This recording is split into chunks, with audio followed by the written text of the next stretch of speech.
Hi, everyone. My name is Idowu Akinde. Everyone calls me ID.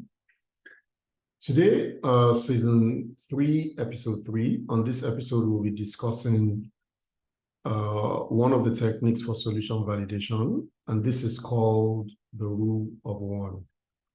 This is a popular principle or, kind of like guiding rail, kind of like framework in the startup among the leading startup accelerators. And this is something that usually a few founders contest the first time they hear about it. They contest it because they feel, isn't that counterintuitive? But we'll get into all of those nitty-gritty details.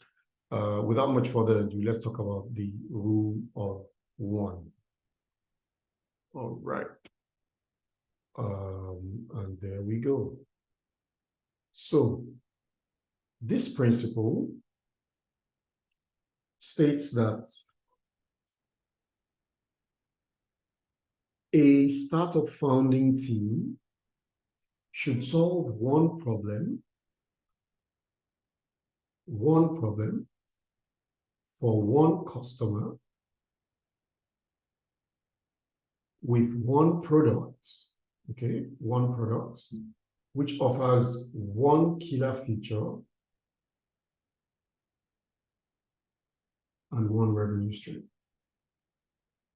Now, especially whenever we discuss this, the first defense that founders throw up is one customer.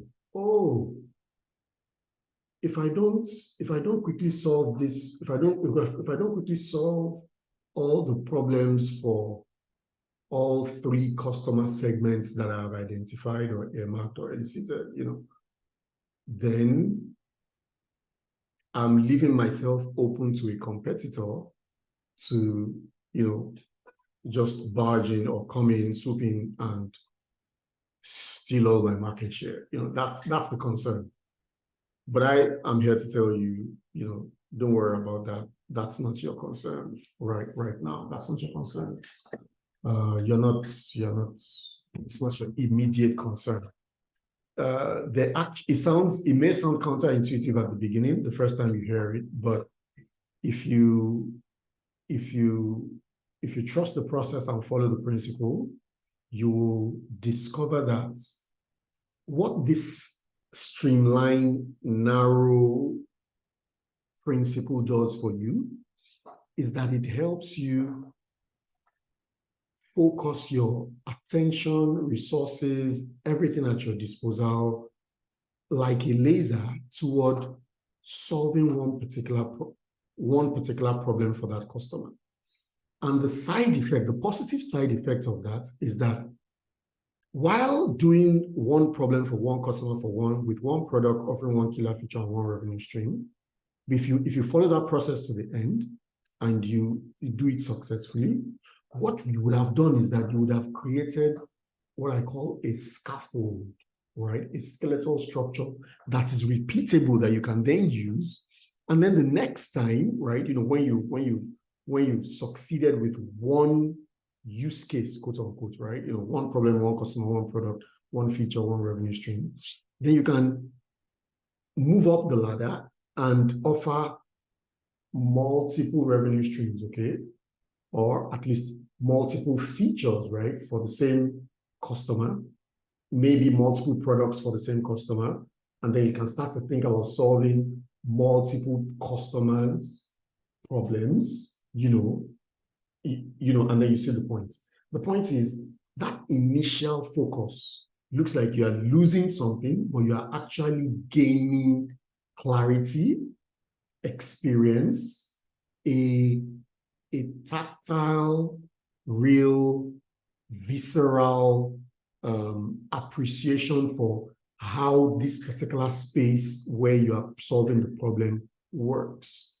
So in the world of startup building, one of the unspoken traps, right, that most founders face is the trap of thinking about too many things at once, right? And so what that does is you never really build a quality scaffold, right? A quality lean and mean machine that helps you deliver value to your customer and extract value from a customer, through compensation, whatever that compensation is, referrals, money, payments, pricing, payments and stuff like that. So the rule of one sounds counterintuitive the first time you hear it, but if you spend time thinking about it and spend time implementing it, you will see the absolute genius in this particular principle. That's pretty much it, but let me just go over it one more time. You want to solve one problem for one customer with one product offering one killer feature and one revenue stream. Genius, powerful principle, looks too simple to be true, looks too little to be true, but please pay attention to it. And that pretty much is the rule of one. Thank you for tolerating my hallucinations. I'll see you on the next one. Bye.